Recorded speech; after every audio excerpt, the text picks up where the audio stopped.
नमस्कार, मैं हूं आशुतोष और आप देख रहे हैं सत्यहिंदी.com। सत्यहिंदी.com में खास कार्यक्रम आशुतोष की बात में आपका स्वागत है। दरअसल इस वक्त आजादी का अमृत महोत्सव मनाया जा रहा है और यह मना रहे हैं देश के प्रधानमंत्री नरेंद्र मोदी के नेतृत्व वाली भारतीय जनता पार्टी की सरकार। उन्होंने घर घर तिरंगा योजना को फलीभूत करने की कोशिश की है। उसके हिसाब से सोशल मीडिया पे और लोग अपने घरों के ऊपर तिरंगा फहराए, लेकिन एक अजीब बात देखने को मिल रही है। नरेंद्र मोदी जी जो खुद आरएसएस से आते हैं, आरएसएस के प्रचारक थे, आरएसएस के प्रचारक रहे हैं लंबे समय तक, और पूरी भारतीय जनता पार्टी जो आरएसएस से प्रेरणा लेती है और आरएसएस की विचारधारा में ओतप्रोत है, वही आरएसएस सोशल मीडिया में वो तिरंगे को नहीं लगाती उनके डीपी में। और इसको लेकर कांग्रेस पार्टी ने गहरे सवाल खड़े किए हैं, ताकि और बहुत सारे लोगों ने भी गहरे सवाल खड़े किए। सवाल ये खड़ा किया कि जब देश के प्रधानमंत्री पूरे देश को देशभक्ति का पाठ पढ़ाने की कोशिश कर रहे हैं और सबसे गुजारिश कर रहे हैं कि वो तिरंगा अपने घरों पे लहराए, साथ ही साथ सोशल मीडिया में अपने डीपी में उसको लगाने की कोशिश करे, भारतीय जनता पार्टी के तमाम बड़े नेता, प्रधानमंत्री से लेकर सबने अपने डीपी को बदलकर वहां तिरंगा लगा दिया। यहां तक कि कांग्रेस पार्टी भी उस दिशा में चल रही है। तो ऐसे में आरएसएस अपने डीपी में क्यों नहीं तिरंगा लगाने की बात करती है, इसको लेकर कई सवाल है। साथ ही साथ तिरंगे को लेकर भी, जब तिरंगा बना था, जब तिरंगा राष्ट्रीय ध्वज बना था, उस वक्त भी आरएसएस को इस पर कई तरीके की आपत्तियां थी। हिंदू महासभा को भी आपत्ति थी, सावरकर को भी आपत्ति थी, आरएसएस को भी आपत्ति थी।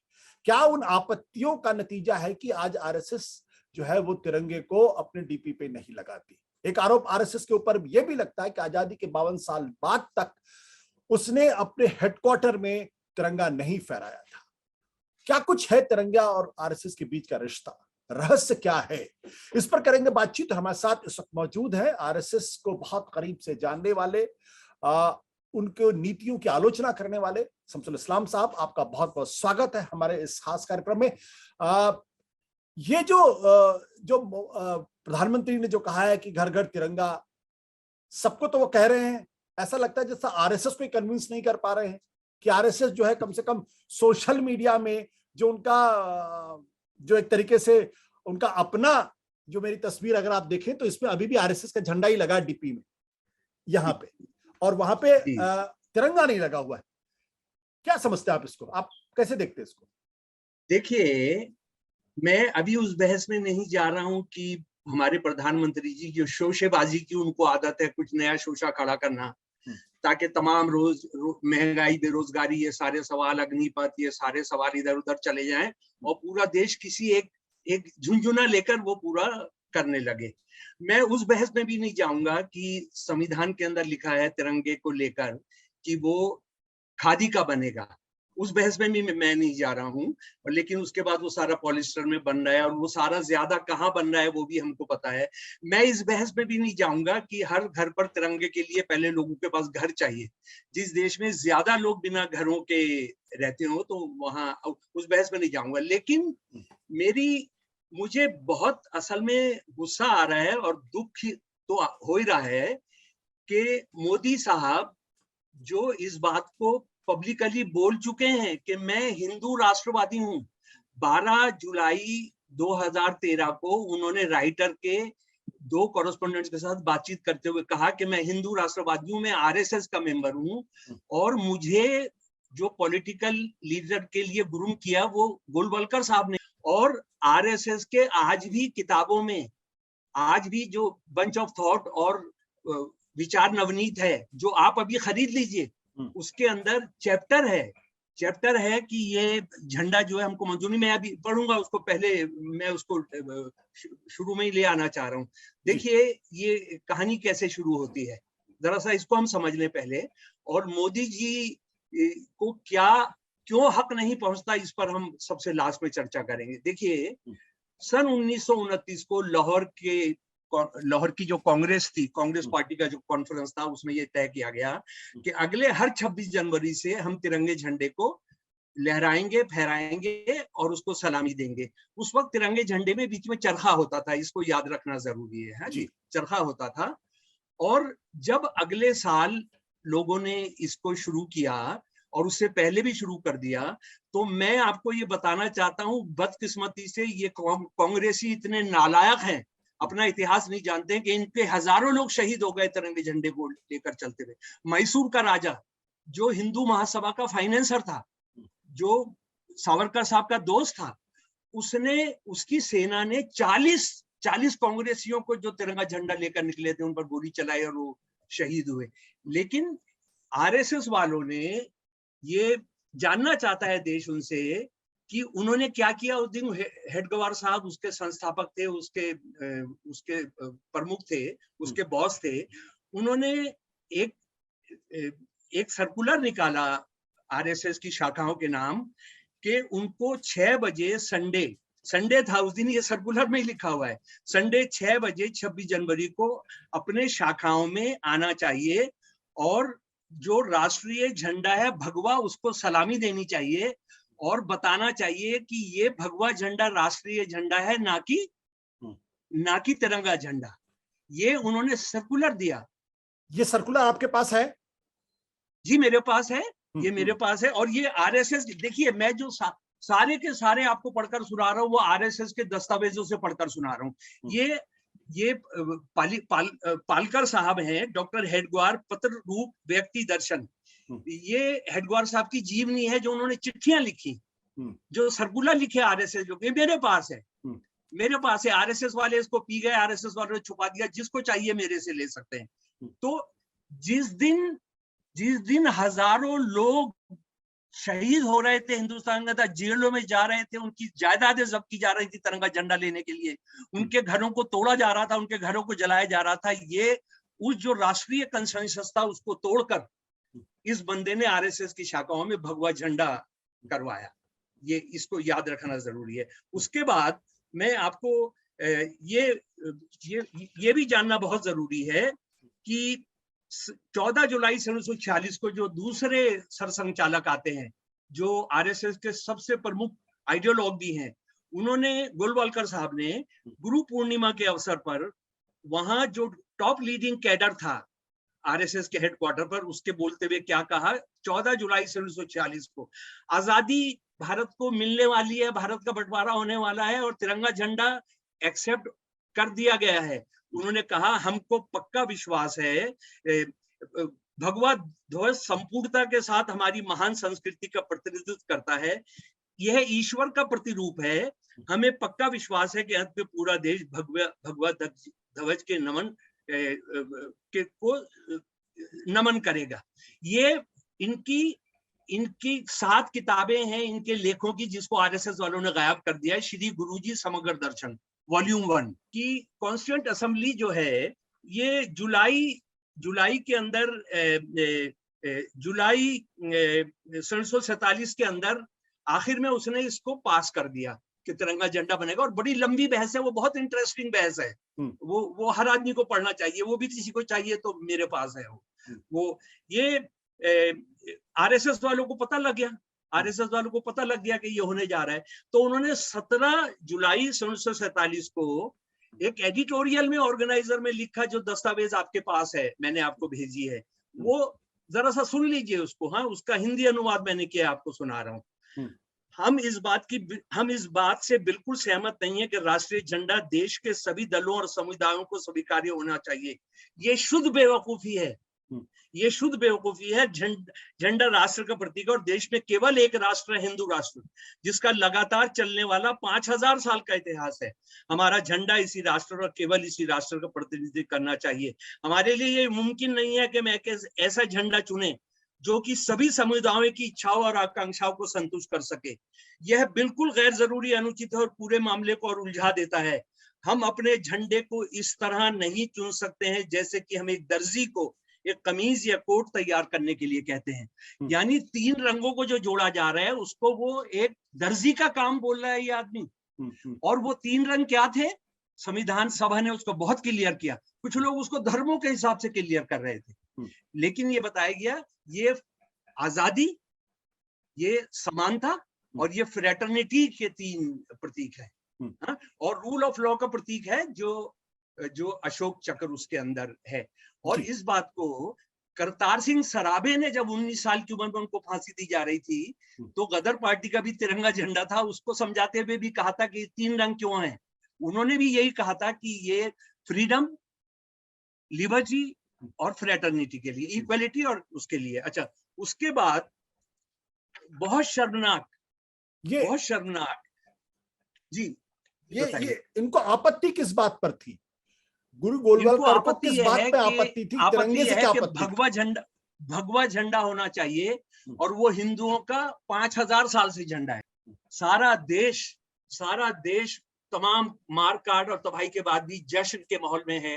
लोग अपने घरों पर, वो हर घर तिरंगा लग रहा था। और 14 तारीख, उससे एक दिन पहले ऑर्गेनाइजर ने जो एडिटोरियल लिखा उसको पढ़ लीजिए। वह लोग जो किस्मत के दांव से सत्ता तक पहुंचे हैं, वह भले ही हमारे हाथों में तिरंगे को थमा दें, लेकिन हिंदुओं द्वारा न कभी इसे सम्मानित किया जा सकेगा, न अपनाया जा सकेगा।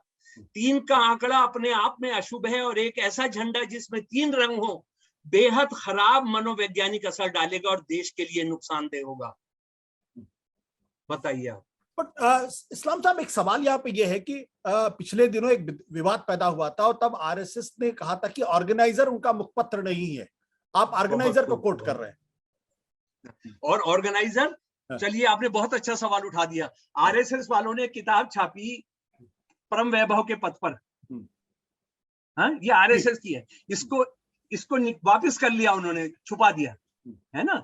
उसमें लिखा हुआ है उनके क्या कौन कौन से अखबार हैं, इसके अंदर लिखा हुआ है। और आप जो फरमा रहे थे कि भाजपा जो है वो उनके इशारे पे चलती है, नहीं, उनका राजनीतिक संगठन है। आरएसएस ने परम वैभव के पद में लिखा है नंबर 3 पर उनका राजनीतिक संगठन है।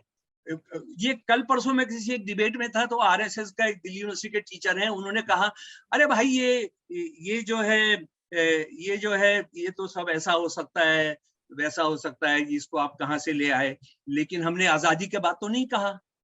आजादी के बाद में आपको सन 1996 का एडिशन है ये विचार नवनीत, और ये 2021 का विचार नवनीत का है जी। विचार नवनीत, ये उनके लेख हैं, और ये बाइबल है, ये होली बुक है आरएसएस के लोगों के लिए।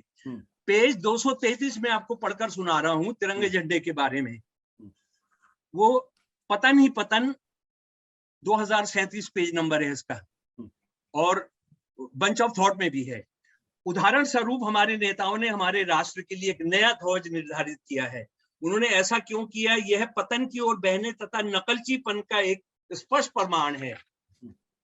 कौन कह सकता है कि यह एक शुद्ध तथा स्वस्थ राष्ट्रीय दृष्टिकोण है? यह तो केवल एक राजनीति की जोड़ तोड़ थी, केवल राजनीति के हम चलाओ तत्कालिक उपाय था। यह किसी राष्ट्रीय दृष्टिकोण अथवा राष्ट्रीय इतिहास तथा परंपरा पर आधारित किसी सत्य से प्रेरित नहीं था। वही ध्वज आज कुछ छोटे से चेंज के साथ लागू कर दिया गया है। तो हमारे दिमागों में ये शून्यतापूर्ण रिक्तता क्यों है, वो पूछ रहे हैं। और उसके बाद भाई साहब एक और बात ये जो आप पढ़ के सुना रहे हैं, इस्लाम साहब, जब आप पढ़ के सुना रहे हैं, ये गोलवलकर का लेख है या उनका भाषण है? असल में इस किताब का मजेदार ये है, ये उनका लेख है या भाषण है बताता नहीं है। लेकिन क्योंकि उनके 2000 मतलब आपके कहने का मतलब यह है कि जो कुछ भी गोलवलकर जी ने तिरंगे के बारे में कहा था 1996 में जब किताब आई उसमें मौजूद था।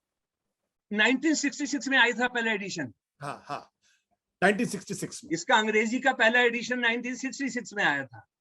हिंदी में बाद में आया, और ये लेटेस्ट एडिशन है जिसके अंदर ये मौजूद है।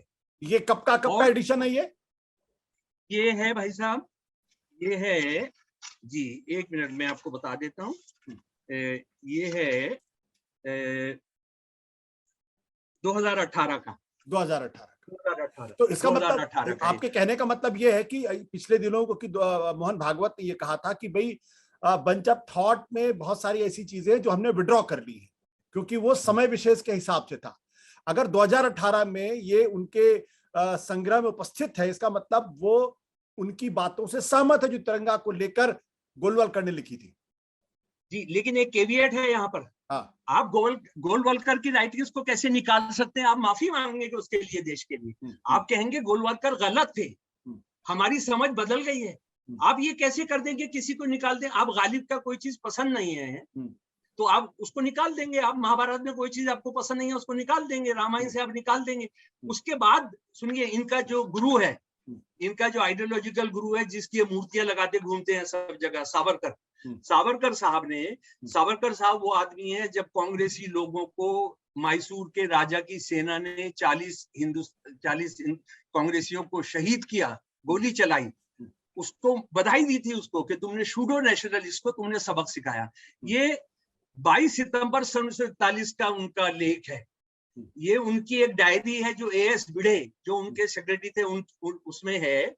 ये में अंग्रेजी में है, उसका मैं हिंदी कर दूंगा, लेकिन अंग्रेजी में कुछ समझना जरूरी है। So far as the flag question is concerned, the Hindus know no flag representing Hindudom as a whole than the Kundalini Kirpanankit Mahasabha flag with the Om and the Swastik, the most ancient symbols of Hindu race and policy coming down from age to age and honored through the Hindustan. It is actually sanctioned and owned by millions and millions of Hindus. The Charkha flag in particular may very well represent a Khadi Bhandar, but the Charkha can never symbolize and represent the spirit of the proud and ancient Indian nation like the Hindus. यानी वो तिरंगे को कह रहा है खादी भंडार का, इसीलिए शायद मोदी साहब ने ये तय किया है कि खादी भंडार से नहीं कराएंगे, क्योंकि सावरकर साहब ने कहा था कि खादी भंडार का नहीं होना चाहिए। बट समझे इस्लाम साहब, मेरा एक सवाल यहाँ पे है कि किसी भी इवॉल्व सोसाइटी में राष्ट्र को लेकर, राष्ट्रवाद को लेकर, नेशनल सिंबल्स को लेकर 2 से अधिक विचार तो हो सकते हैं, और दोनों विचार एक दूसरे के लिए क्रिटिकल भी हो सकते हैं जी। तो इसमें अगर आरएसएस या सावरकर या गोलवलकर अगर तिरंगे को नहीं स्वीकार करते हैं तो इसमें गलत क्या है? नहीं, लेकिन आप 2 बातें कर रहे हैं ना। हाँ। आप दो किश्तियों पर सवार हो रहे हैं। आरएसएस का कैडर एक जगह कह रहा है तिरंगा फहराओ, दूसरी जगह जब वो जाता है, जब वो अयोध्या जाता है तो वहां कौन सा तिरंगा फहराता है, भगवे झंडे की बात करते हैं।